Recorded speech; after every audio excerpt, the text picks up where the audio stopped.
Well, I needed to really put all of these ideas and practices into a single cohesive plan and into one place, because Onnit is a great resource with a bunch of articles and a bunch of tools and a bunch of, concepts, and we'll put out stuff on social. We have podcasts, but, really that would be distilling thousands of pages of articles and, hundreds of hours of podcasts and trying to come up with what you should do with all that information.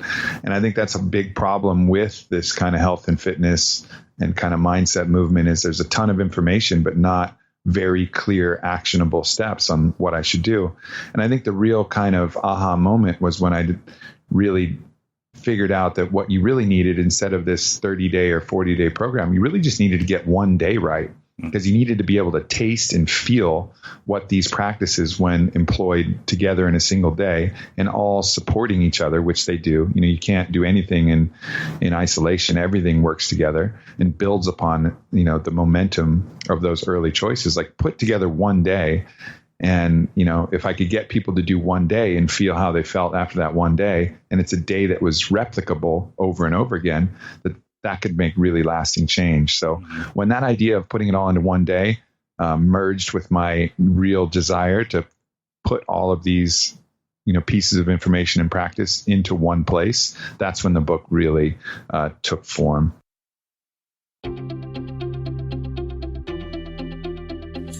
I'm Srini Rao, and this is the Unmistakable Creative Podcast, where you get a window into the stories and insights of the most innovative and creative minds who've started movements, built thriving businesses, written best-selling books, and created insanely interesting art.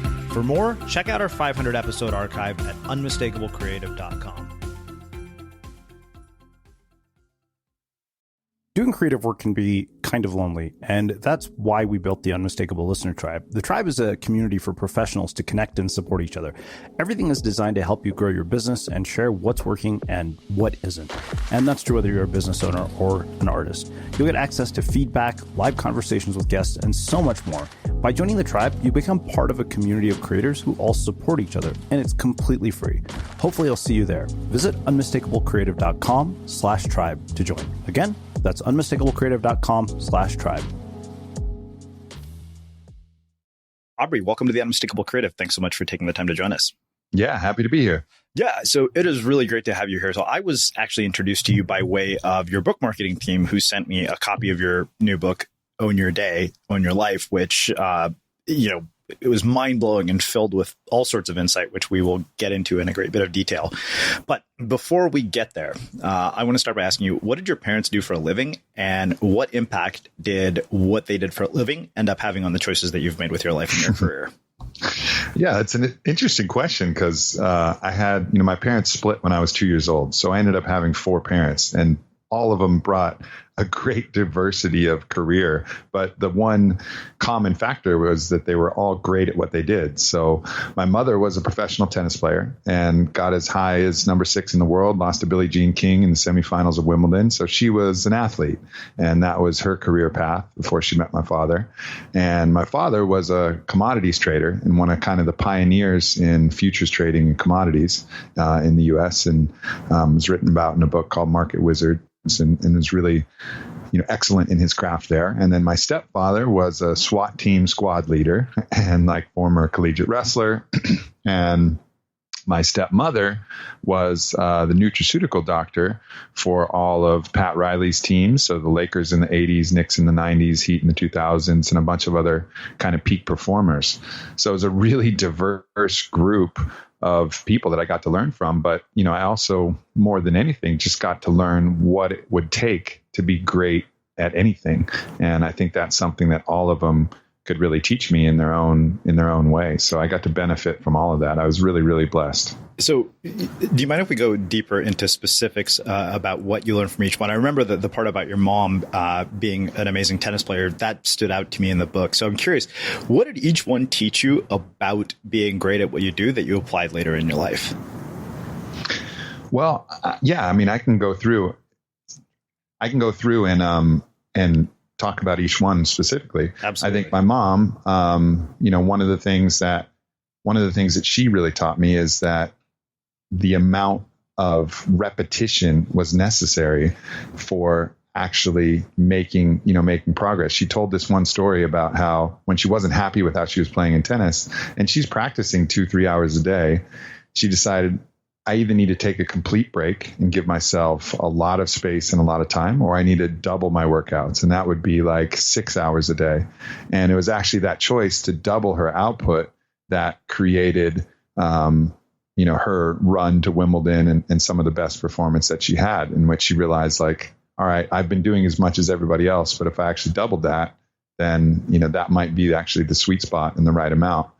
And then, from my father, who was a commodities trader, really, thinking about how to draw correlations from seemingly things that might not, at first blush be related, but that's how he really made a good amount of his, best trades were drawing in correlations and ideas from different fields and from different markets. I think some of his famous stories are one that, he saw some activity and Russia was kind of rolling their tanks and getting mobilized for something. And he knew immediately that would be a destabilizing move for the world. So he bought gold futures, and that was one of his best trades. And it was just like having that instinct, like, okay, what does this mean on the world stage and how can I apply that? So something specific, how does that affect the global?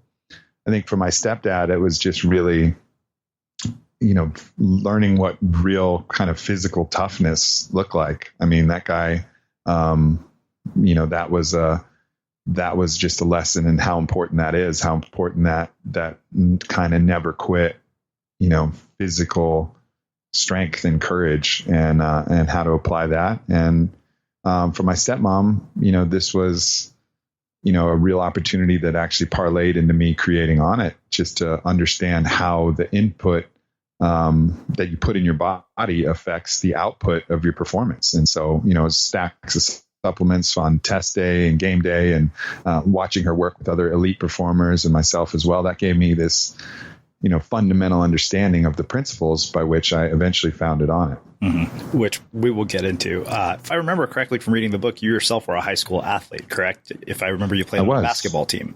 Yeah. What did you learn that you applied later in your life from basketball? And if I remember correctly, it was at Harvard Westlake. And from what I remember growing up, because I think it was actually just Westlake. It was just Westlake High in Austin. Yeah. Okay. It was not in California. Okay, mistake on my part. What did you learn from coaches and the people that you played with that ended up, sort of informing your behavior later? Well, I learned from my coach that basically a bad coach can ruin the experience of anything that you love. And really my high school basketball coach was one of the most challenging people I've ever had to work with. And I think you learn a lot from those type of people as well. Someone who motivates through fear, and understanding how his constant and incessant utilization of fear and punishment as the only real tools ended up getting the worst performances from his players and his team. Like we had some really talented teams, and, we had some success, but always that kind of mentality, it didn't yield the best result. And he would break us down in practice. We would not be our best selves for game day. We had a top 25 ranked nationally ranked team, and we didn't win a playoff game that year, and even in our home state. And that's really due to, in my opinion, some bad coaching principles.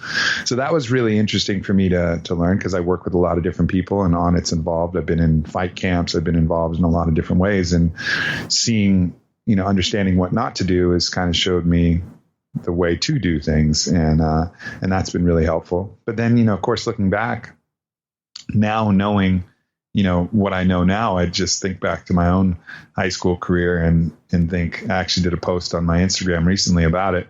Think back, if I would have known what I know now, how much better I would have been. Mm-hmm. And it's not like I had real dreams of being in the NBA. I don't particularly have the body type for that, but I was a really strong player, and I certainly could have been even stronger if I'd have known a fraction of what I know now.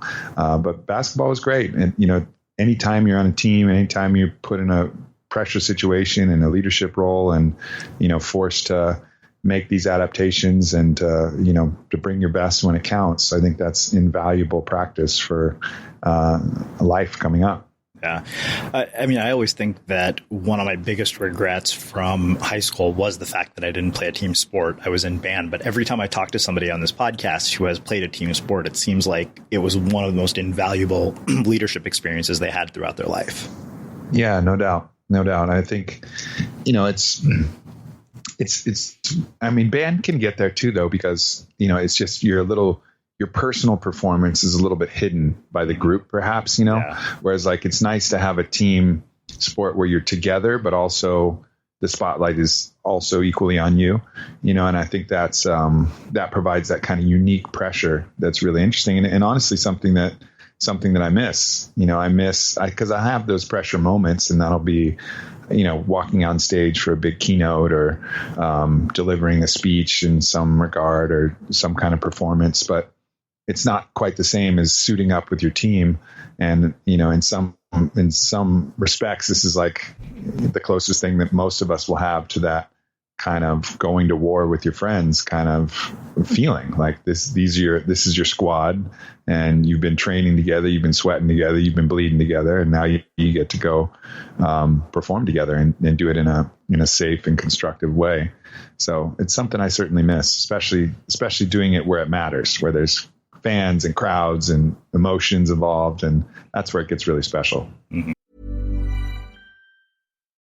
Is it safe to get back on the road? How is travel becoming more seamless? Can business travel go back to business as usual? These are the complex questions we'll dive into on Tarmac Warriors, a 3-part podcast from SAP Concur Solutions.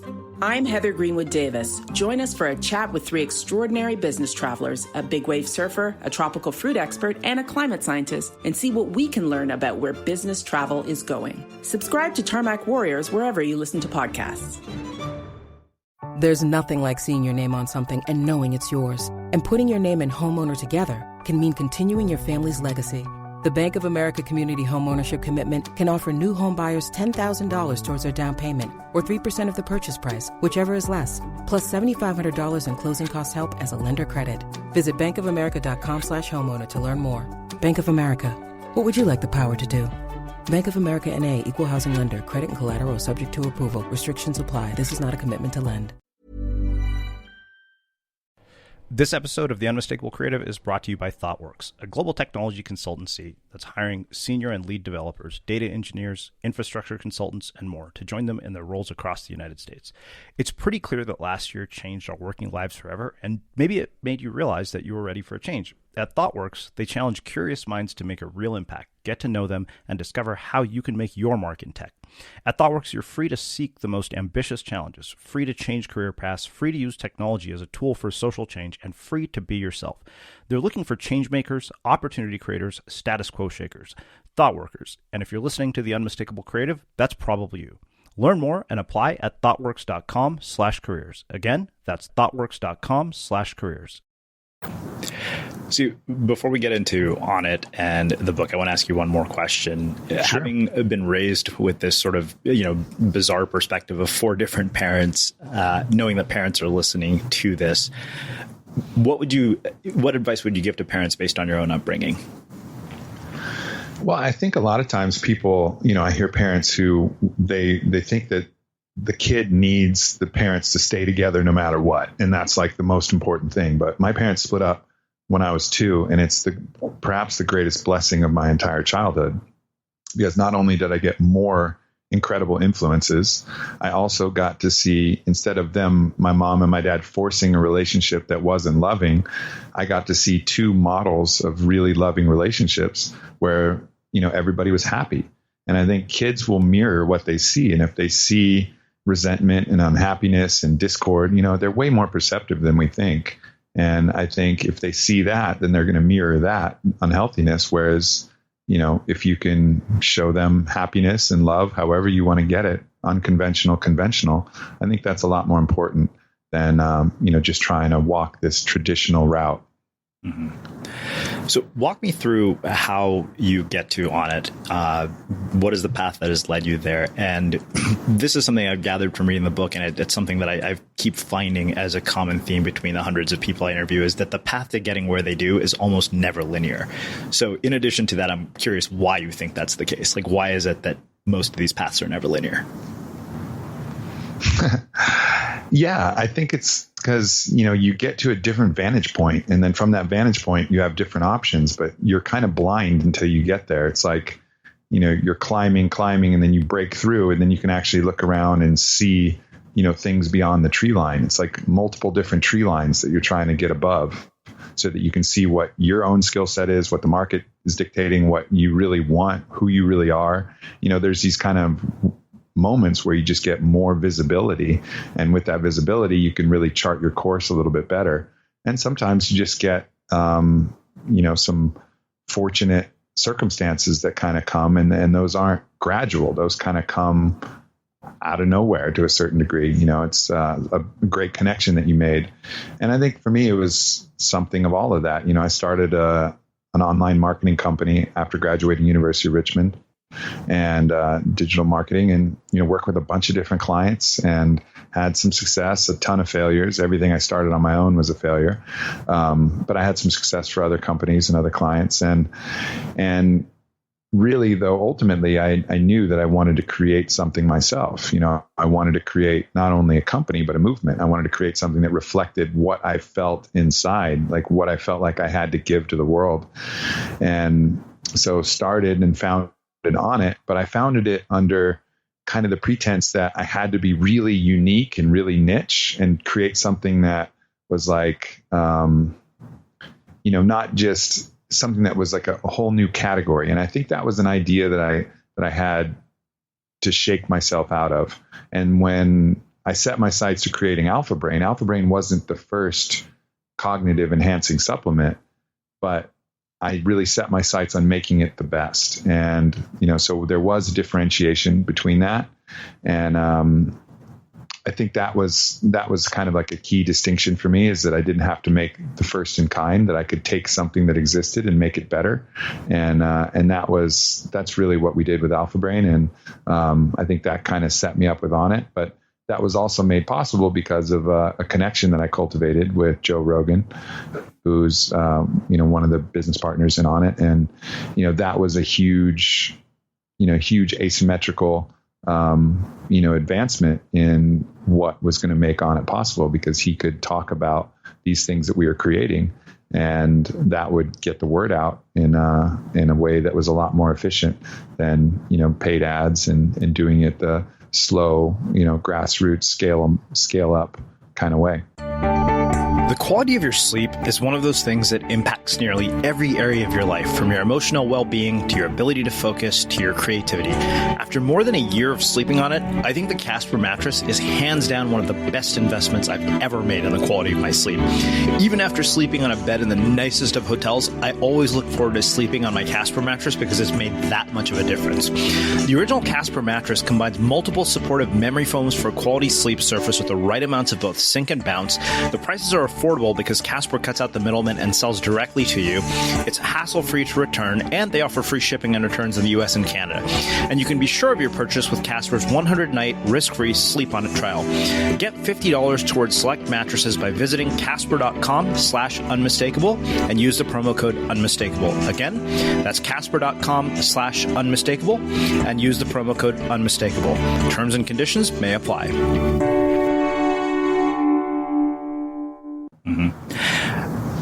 So one last question about this.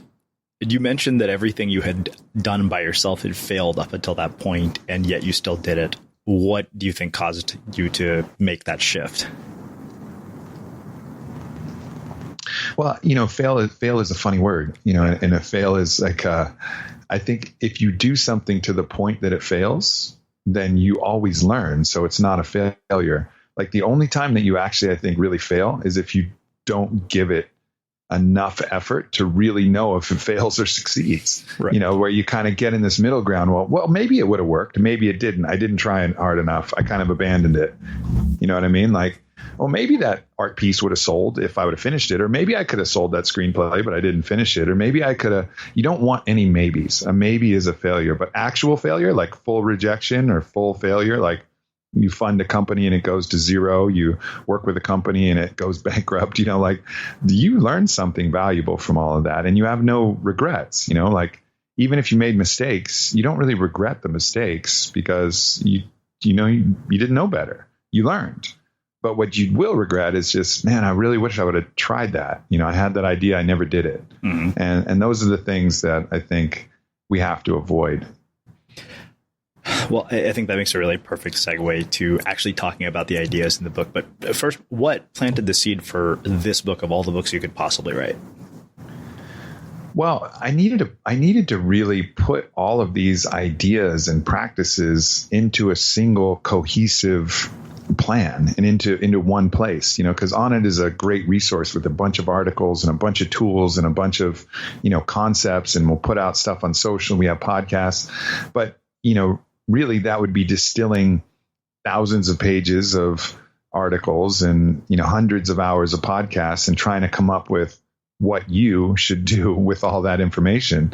And I think that's a big problem with this kind of health and fitness and kind of mindset movement is there's a ton of information, but not very clear, actionable steps on what I should do. And I think the real kind of aha moment was when I really figured out that what you really needed instead of this 30-day or 40-day program, you really just needed to get one day right. Because you needed to be able to taste and feel what these practices, when employed together in a single day and all supporting each other, which they do. You can't do anything in isolation. Everything works together and builds upon, the momentum of those early choices. Like put together one day. And, if I could get people to do one day and feel how they felt after that one day, and it's a day that was replicable over and over again, that could make really lasting change. So when that idea of putting it all into one day merged with my real desire to put all of these, pieces of information and practice into one place, that's when the book really took form. Yeah.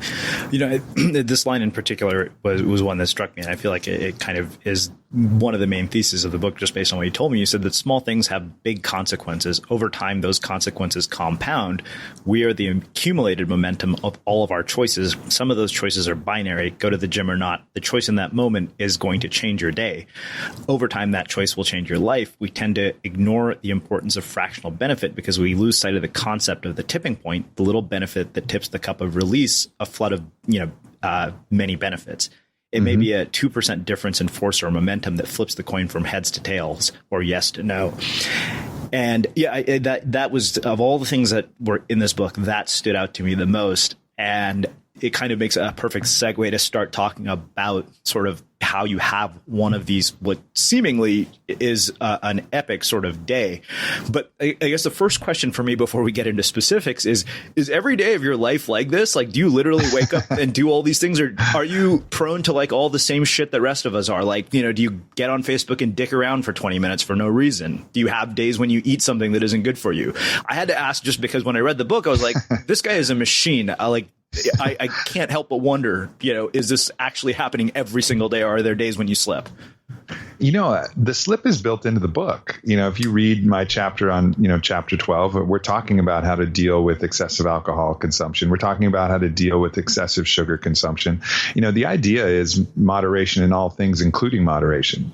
So I'm way too self-aware to know that I'm not going to be able to follow a strict plan the whole time. Yeah. And I think that's part of this. It's part of the thesis and part of what the differentiator for this book is. So do I do everything every day? No, absolutely not. Do I do most of the things most of the time? Mm-hmm. Hell yeah. And the more I can do, the better I feel. And I think that's also another key point. It's not like you have to be owning the day or not owning the day. Like, as I always say, you can be midway through eating your chocolate molten cake and push the plate away and say enough. And that's a win. Like, that's a win. Like, don't think, oh, I'm eating the chocolate molten cake, might as well finish it and just get full gluttonous and then go home. And like everybody has this idea that you need to start clean and start fresh. And then from that point forward, I'll clean up my act and I'll do things right. Like, no, at every single point, you can salvage a little bit of a win from making a slightly better choice. So, that's just what I try to keep in mind, is just to try to make the best choice available at all different times, and not be so strict that like I'm on or off. Like, this is a full-time process. Yeah.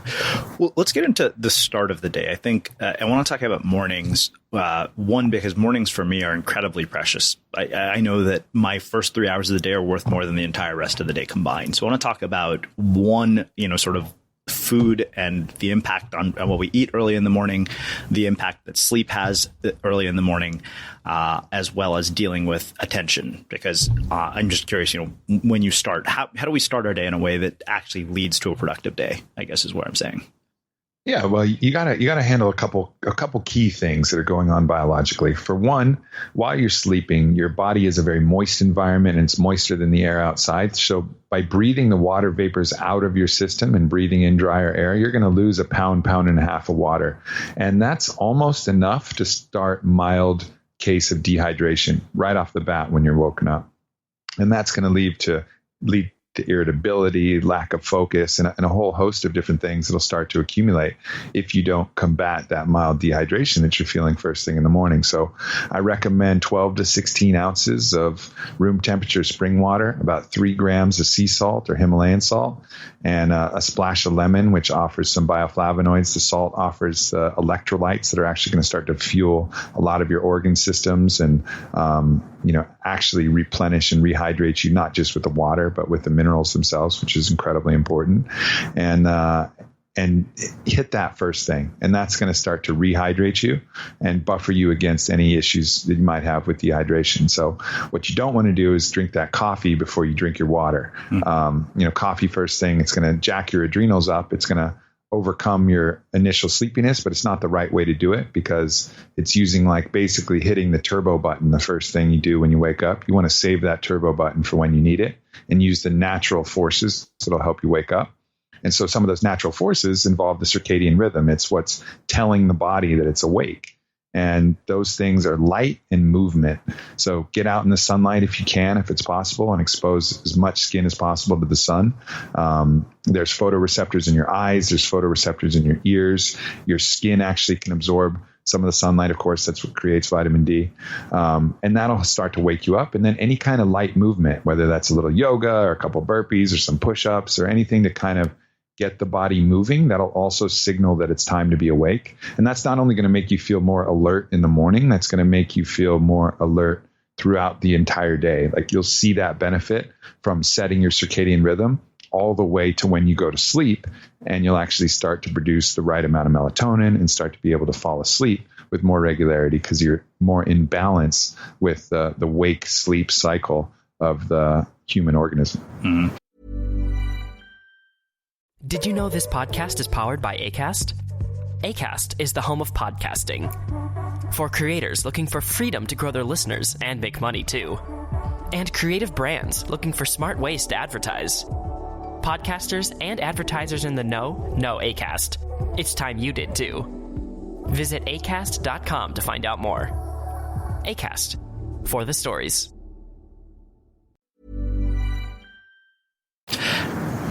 What about food in terms of what you consume for breakfast? What impact does that have? How do you optimize that? Like, what is the ideal way to eat breakfast? Well, the key thing with breakfast is you don't want to start this blood sugar roller coaster right off the bat. So, blood sugar roller coaster, what I mean by that is anytime that you're going to have a carbohydrate, especially a simple carbohydrate like refined starch or like white bread or donuts or pastries or any of that bullshit, or sugar, that's another simple carbohydrate. That's going to raise your blood sugar really fast, which is going to feel good for a minute on the rise, which is one of the reasons why we crave it.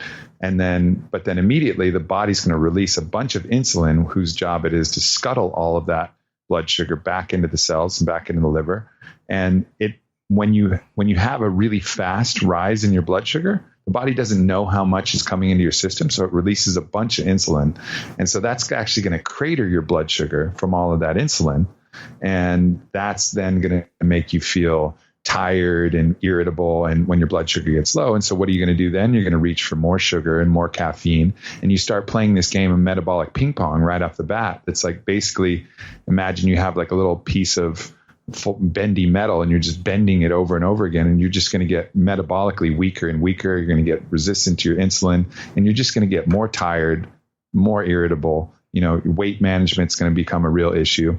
So avoiding that metabolic ping pong and staying away from any kind of simple carbohydrate, especially early in the day, is going to be incredibly valuable. So what does that mean? That means eating foods that are high in fat, high in fiber, and high in protein, and very, very low in carbohydrate. And that's going to help you sustain energy through the more productive parts of your day. Mm-hmm.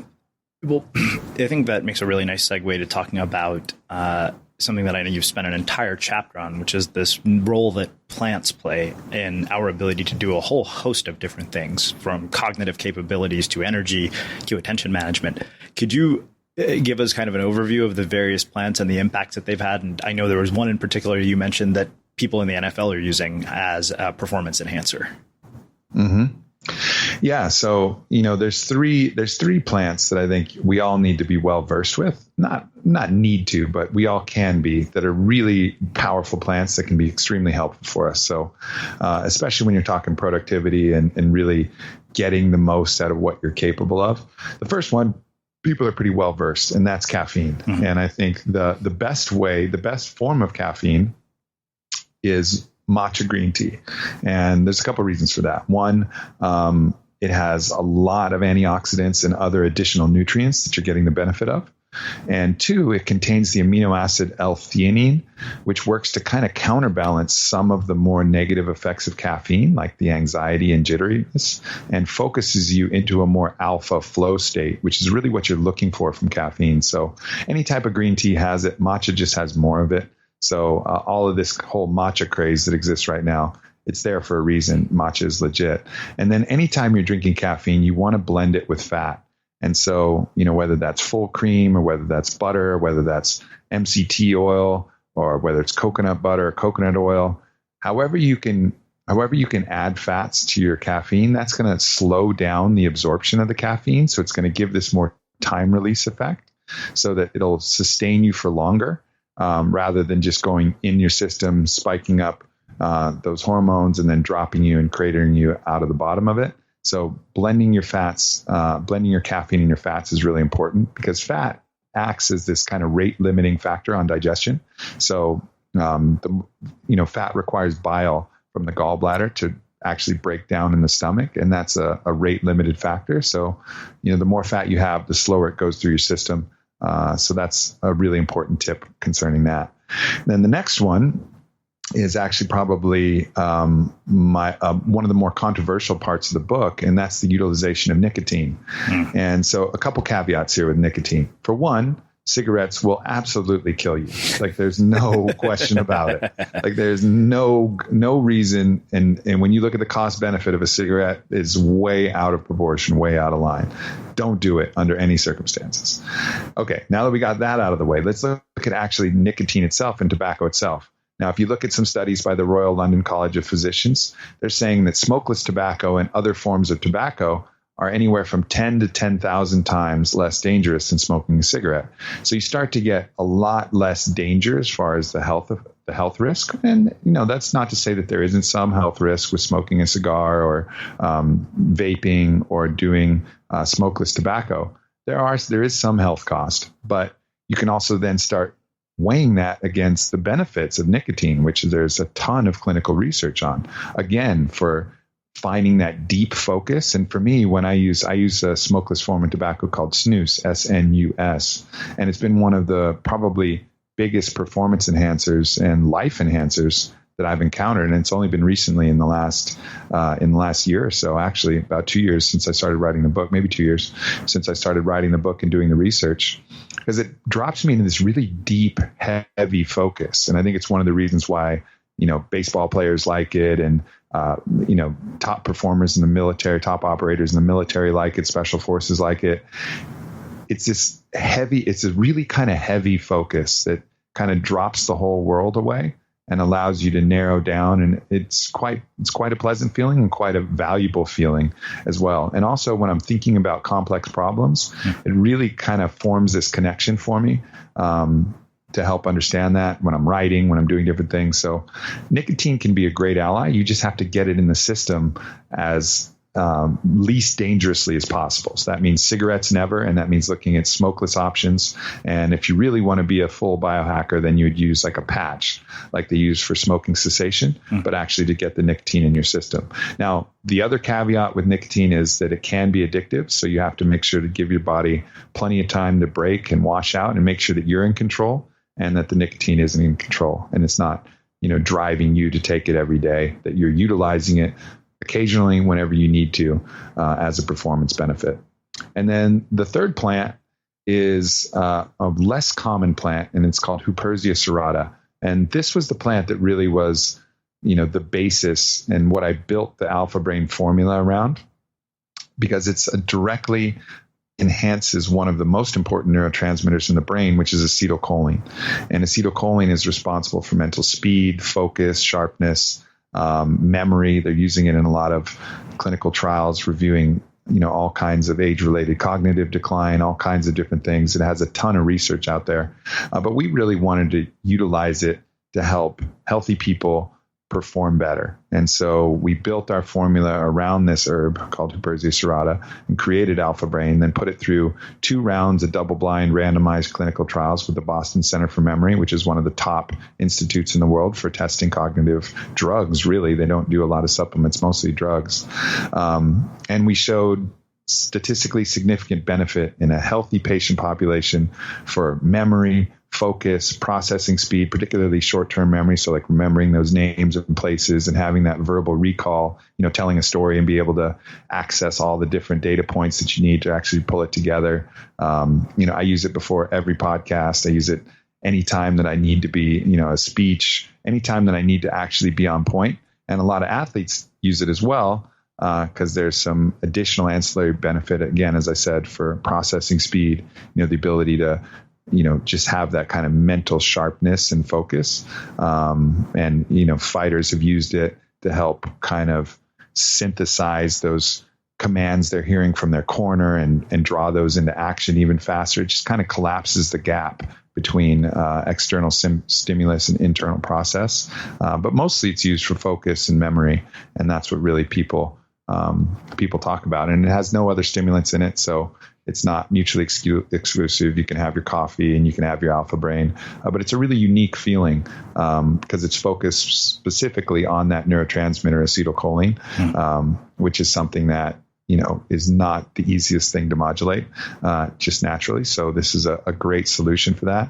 And so I think if you have all of those tools available, from caffeine, nicotine, and Huperzia serrata, which is, you can get from Alpha Brain, or you can get it on its own as well, you're really well equipped to kick some serious ass. So one question that I had, and I'm guessing probably, you made subtle reference to it, is what is the difference that you have found, or your research has found, between cognitive enhancers or stimulants like modafinil or Ritalin or any of these things and Huperzia serrata? Well, anybody who's taken any of these other pharmaceutical cognitive enhancers, they'll recognize how stimulating they are. It's really, if you look at Adderall, for example, it's one molecule away from a straight methamphetamine. And, for me, I take one of those, I'm up for 2 days, and it's hell, truly. And I'm particularly sensitive to stimulants. And so some people who are less sensitive, they can that can be pleasurable, but it's a very intense, stimulating drug. And I think it's crazy to me that we give those to kids, because it's basically like giving speed to kids. But nonetheless, it can have, it obviously can have its benefit, but it has its cost. And anything that's that much of a stimulant is going to have some significant tax on the body. And, something like Alpha Brain is not a stimulant. It's not a classic stimulant. It's actually elevating your neurotransmitters, which is like the food for your cognitive processing. And, that's just a completely different mechanism of action. And I think, not having that strong stimulant background then allows you to add a stimulant like caffeine or something like that you can really control, rather than using this very kind of hard drug model of getting there. One other area that I kind of wanted to explore with you in a bit more depth, I know you don't give a ton of attention to this in the book, is psychedelics and microdosing, and what your own research has shown about all of this. I mean, I started experimenting with psychedelic, microdosing mushrooms probably about 3-4 months ago, because a friend I had met in this like week-long therapy thing had said it had gotten him off of all of his antidepressants. And, after doing it for about 3 months, I noticed, pretty significant drops in my overall level of anxiety, like my tendency to react to things that would upset me in the past don't anymore. So I'm just wondering what your own research and experience has shown about psychedelics and microdosing. Yeah, I mean, that's, I think, one of the most interesting, burgeoning fields of research. And honestly, there hasn't been a ton of research on microdosing, because principally they've been focused on the larger scale clinical trials. So for the psilocybin trials, it's been end of life anxiety and depression. And there's been amazing work done by Hefter and Usona, gone all the way through phase 2, showing that dramatic cure rates of up to 80% for people for a single session of psilocybin psychotherapy. So really powerful results in larger scale, small term clinical trial, like kind of structures there, but not a lot of research on the microdosing, but a lot of people who are trying it, and a lot of amazing success anecdotally coming from those people trying it. And I know, literally dozens, I've tried it myself on occasion. It's not something that I particularly do frequently, but I can recognize the benefit. But, I think really what you're doing, especially with something like psilocybin, is you're rerouting actually the blood flow of your brain. So you're putting the priority of the blood flow in your brain to the areas that are going to, less blood flow to those areas that actually cause and are the source of your anxiety and depression, and more blood flow to those areas that actually involve kind of some of the higher thinking, more creative thought processes. So you really, it seems like a magical, mystical thing, and it is to a certain degree. But then when you get down to that kind of materialist, reductionist, viewpoint, vantage point into the body, what you're really doing is you're just emphasizing with that kind of blood flow and circulation some of the higher thinking parts of your brain, and de-emphasizing some of those fear-based, systems in your brain that are kind of creating these negative patterns. So that it makes a lot of sense that if you continue that kind of, emphasizing the positive and de-emphasizing the negative aspects, you're going to have a long-term benefit that could yield, the ability to change your pharmaceutical regimen and just change your entire outlook on life. So, I think that makes a whole hell of a lot of sense to me. Well, let's talk about what happens when you actually sit down to work, when you get in front of a computer. I mean, how do you set up your environment? How do you go about managing your day when you sit down to work? Like, what happens after you've gone through this morning routine that we've just talked about? Well, one thing I've really learned to practice is a skill I call mental override. And that's the ability to do what I need to do, even if I don't want to do it. And I practice that first thing in the morning with my cold shower. When I'm up in the morning, I take my shower before I, after I drink my water and get my light and movement. I typically take a shower in the morning, and it's turning that shower nozzle cold. And that used to be something that was particularly challenging. It's just kind of routine at this point. But it's that moment of turning that shower nozzle cold where you're realizing you're doing something you don't want to do because it's going to have benefit. It's going to, reduce inflammation. It's going to reduce overall cortisol and stress levels. It's going to help build those cold shock proteins that are going to help with longevity. It's going to just shift your state. But more importantly than that, it's going to prove to yourself that you can do that thing you should, even when you don't want to do it. And I think that's the most important thing for me with work, because there's always that thing that we know we should do, but we'll put it off. And I just try to give myself less and less room not to do those things. So ideally, I have a really clean environment, because I think a clean physical environment helps to create a clean mental environment for me. But nonetheless, even if I don't, I have the ability to mentally override. And if I have to write a poem or even write a book, like a lot of those things, you kind of want to wait for inspiration, but a lot of times you don't have the opportunity to wait for inspiration. So I have the ability to kind of flip that lever and say, all right, I'm just doing this thing now. Maybe the place is a mess. Maybe nothing is going right. Maybe this isn't the right time, but I'm going to do this thing because I need to do it. And I think that skill is probably the most important skill. Let's talk briefly about sleep, because I think that really kind of takes us into the end of the day. I mean, we've talked quite a bit about food. We've talked about, the biology of dealing with things.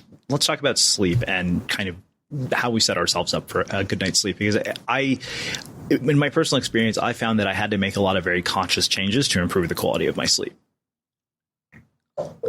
Well, I think, to me, the point I make in the book is one of the biggest changes we can make about sleep is our idea that we have to do it in a single shot.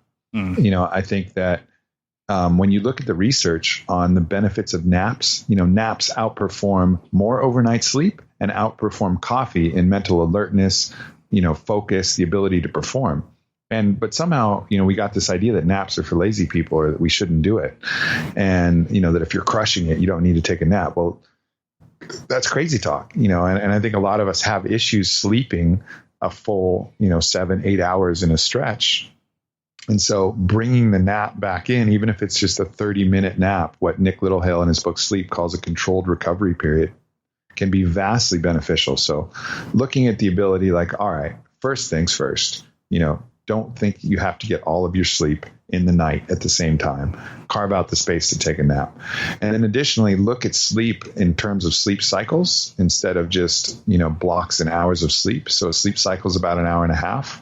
And then know that you can catch up on sleep too. So take some of the pressure off sleep. Because I think one of the reasons that sleep, it becomes hard, just like sex, when you put too much pressure on yourself, then it makes it harder. You're asking for largely unconscious processes to happen. You're asking for your mind to shut down from beta mode into theta and delta mode, which is down regulating. So it's the opposite of doing, so in order to do that, you don't want to put a lot of anxiety and pressure on yourself to fall asleep, because that's just going to make things worse. And that's going to keep you in that fear-based beta state of processing. So, taking the pressure off and realizing, all right, if I get, my goal is to get 30 to 35 sleep cycles a week, so 4 to 5 sleep cycles a day. But I have flexibility there. So if I only sleep 4.5 hours, all right, that's 3 sleep cycles. I can take a nap, which counts as 1 sleep cycle. That brings me to 4. And then I'm almost on par for the day. And then I can just pick up maybe an extra 2 the next day. Maybe I'll sleep 6 hours, get 4 cycles, take a nap, get 5. And then I'm right back on track. And I can start to make up for some of these issues that I have. So those are key things that I really wanted to focus on in the book. And then the other stuff is a lot of stuff that you can find elsewhere that's really smart, like limiting the amount of blue light exposure that you have before you go to bed, removing electronics, making sure that your bedroom is ideally suited, maybe has some houseplants for oxygen, has really blacked out curtains to keep it quiet and dark, and that the temperature is nice and cool. And, there's definitely some tips like that. I take some calcium and magnesium before I go to bed, which are some minerals that help me relax and help my body stay relaxed while I sleep. So there's some tips like that. But I think the biggest, fastest improvement you can get to sleep is just take some naps and change how you think about sleep from hours to hours in a day to sleep cycles in a week. Mm-hmm. So I want to finish by talking about actual implementation of these things, because I know if my first instinct right after I finished reading the book was, okay, I need to go and do all of these things on day one. And I'm guessing, because you get to the end of it and you're like, well, that sounds fucking amazing. I want to be like that. And then you kind of realize, okay, this is not totally realistic. So I'm curious if you could kind of, give people a framework for how to actually implement these things without losing their minds. Well, really, none of the things that I'm asking for are hard. Mm-hmm. Like not anything on its own is hard. I mean, everything, there's nothing in there. I'm not saying like you have to do this crazy workout or do this super intense thing, So I think really just piecing it out and taking it one step at a time and just having your plan and saying like, all right, is this next thing hard? No, that next thing isn't hard. Is it hard to drink that water with the salt and the lemon? No, it's not. Is it hard to get a little bit of light, 5 minutes, 10 minutes of light? No, I can schedule that in. Is it hard to move around? Okay, no, it's not. Is it hard when I'm taking a shower to take 30 deep breaths and turn the shower nozzle cold? Yeah, it's a little bit hard, mentally, but it's actually not hard physically. You just have to actually do it, but it's not going to hurt you. It's not anything that's challenging particularly. It's just hard to get your mind in the right place, but I can do that. All right, for breakfast. Okay, well, I can't eat the pancakes, but I can have some avocado and some eggs and some bacon and some bone broth and make a dope smoothie. Okay, I can do that. And then the next thing is like, all right, there's a couple supplements I should look at. All right, maybe I'll look at those. Maybe I can get them naturally, though. Maybe I can get vitamin D from the sun, or I'll just eat more greens or green juice. And so there's different options there. And then, when I'm in the car, can I turn on a podcast instead of listening to the radio? Yep, I can do that. Can I be aware of the type of plants that are available? Yep, I can do that. Can I, be efficient in the workplace? All right, here's some principles. I can work on that. Then for lunch, can I eat a diverse, micronutrient rich, anti-nutrient avoiding lunch? Yeah, I can figure that out. I can have a big ass salad and do something. Can I take a nap? Sure. Can I get a little movement in, some kind of exercise where I'm working on my body? Yep, I can do that. Can I connect with myself and my family when I get home?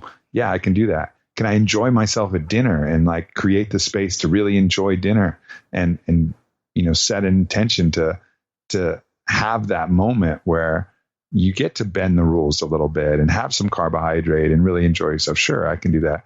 Can I have sex? Yep, I can do that. Can I write down a very quick single page journal of my mission and the 3 objectives before I go to bed so I know what I have to do the next day? Yep, I can do that. Can I limit some of the blue lights and kind of pare myself down for sleep? Totally, I can do that. And then in the final, and that's the day, right? Like I just went through the entire day, all 15 chapters. Sure. And none of that was hard. It's just people think that it's hard, but as if you take it one step at a time, like you really can get all of this shit into a day, because it's a day that's, that makes sense. I include the space where you have a glass of red wine. I include the space where on this particular day you have the cake, like it's cool. Like this is a day that's flexible, but all of the principles you can largely get there. And then of course, in the final chapter, that's the big key part. You can get there if you feel like you deserve to get there. And that's a key thing, is like, you have to know that you deserve to change and that you want to change and that you're willing to do that. And part of that is just forgiving yourself for not having changed in the past, forgiving yourself. Because I think part of us don't want to believe that it's this easy, because if we believe that it's this easy, then we'll punish ourselves for not doing it sooner. Well, don't worry about that. All you have is now. You don't worry about punishing yourself for the past. Like that's crazy, self-defeating, kind of mentality. So just take what you have now, take this newfound information, take this newfound inspiration, and do your best from this point forward with absolute forgiveness of everything that's happened in the past. And you'll be shocked at how much you can get done. Wow. Well, I think that makes a really sort of fitting end to our conversation. So I have one last question for you, which is how we finish all of our interviews, the Unmistakable Creative. What do you think it is that makes somebody or something unmistakable? We're all unmistakable already.